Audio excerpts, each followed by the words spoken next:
할렐루야.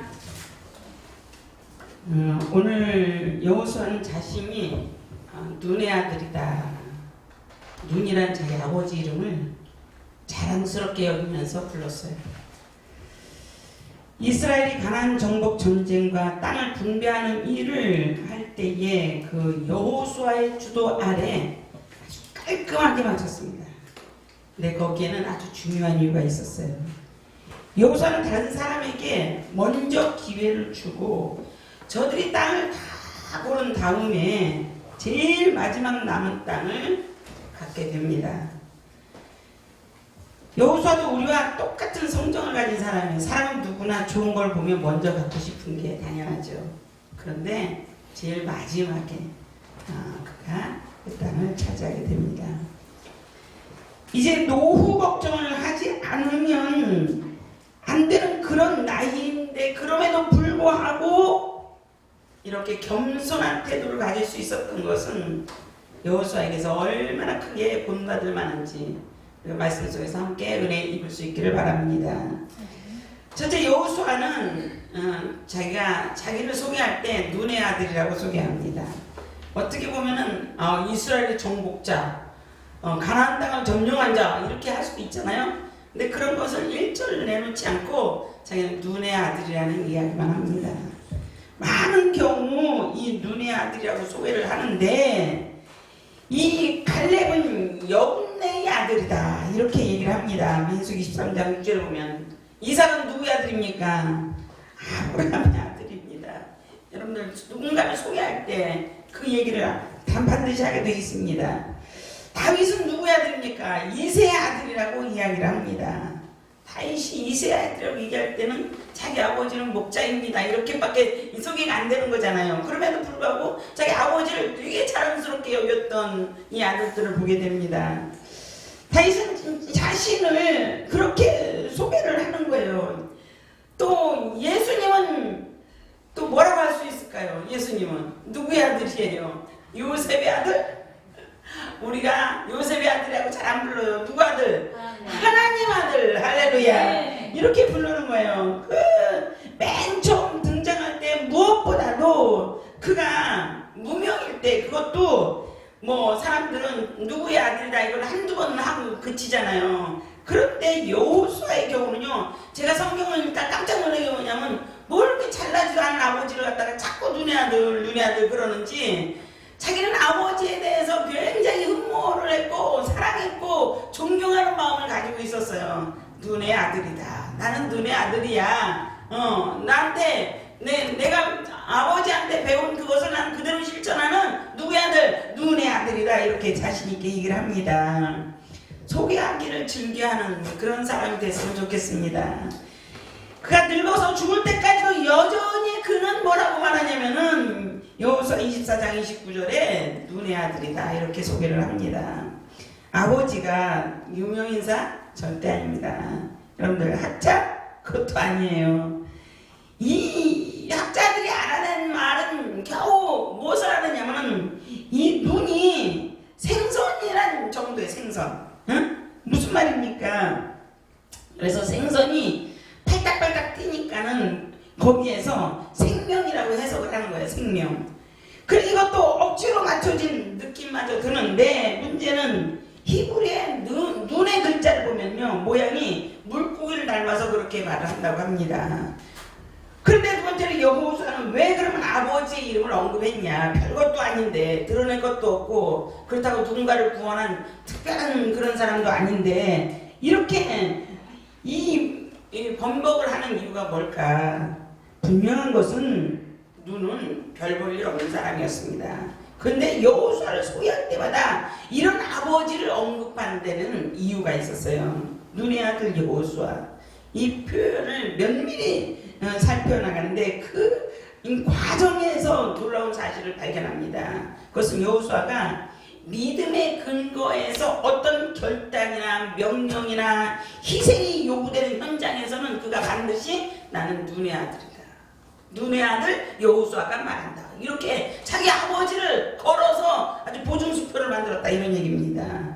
여러분들 하나님께 처음 부름을 받았을 때에 여호수아는 나는 눈의 아들이에요.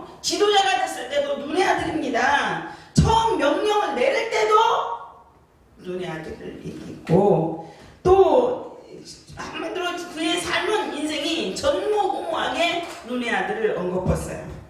여리고성이 함락을 앞두고 있을 때에 자기는 또 눈의 아들이라는 것을 거침없이 이야기를 했습니다. 땅 분별한 중요한 문제가 있을 때도 그는 눈의 아들을 이야기했고 눈의 아들 여호수아라고 이야기하는 데 있어서 한 점 부끄러움이 없었다, 이런 얘기입니다. 그리고 여러분들 피날레는 오늘 본문의 말씀입니다. 이 눈의 아들이라는 표현이 어떤 단어와 연관돼서 이루어지고 있느냐, 언급하고 있느냐 이 말이죠. 땅을 나누는 일, 여러분들 땅을 분배하는 일이란 말입니다. 땅 나눈다 이 말은 땅을 나누는 일이라는 얘기예요. 희생하고 양보하고 긴밀히 희생과 양보가 연결되어 있는 것을 볼 수가 있습니다. 그래서 인생 삶이 계속 인생에서 오면서 이것을 연결지어서 자기 삶은 겸손한 것을 보여주고 있었어요. 근데 가만히 보면 여호수아를 보면서 누굴 보냐면 아버지 눈을 생각하지 않을 수가 없다 이 말입니다. 왜? 아무리 별 볼 일 있던 없던 간에 자기 아버지를 드러낸다는 것은 그게 쉬운 얘기는 아닌데 이 별 볼 일 없는 사람이었지만 아들 여호수아에게는 지대한 영향을 끼쳤다는 이야기입니다. 나도 아버지를 본받아서 겸손하게 날 뒤로 물러갈 것이고 가장 낮은 자리에서 가장 뭔가 다 양보한 자리에서 이는 이 일을 선택하겠다, 이런 얘기입니다. 대단치 않을 수가 없습니다.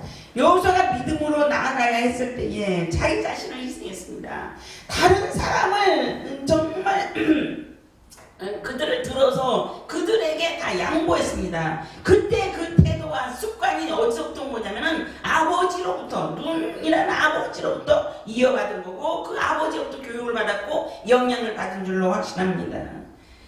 그의 아버지 이 눈은 그 어떤 업적이나 그 어떤 내놓으라 하는 이름 남기지 못했습니다. 하지만 아들 여호수아를 반듯하게 길러낸 아버지였다는 것을 확실하게 볼 수가 있고, 또 그에게 그 하나님의 자녀가 가져야 할 자세를 몸소 그 몸에 배가지고 지니고 있었다, 이런 얘기입니다.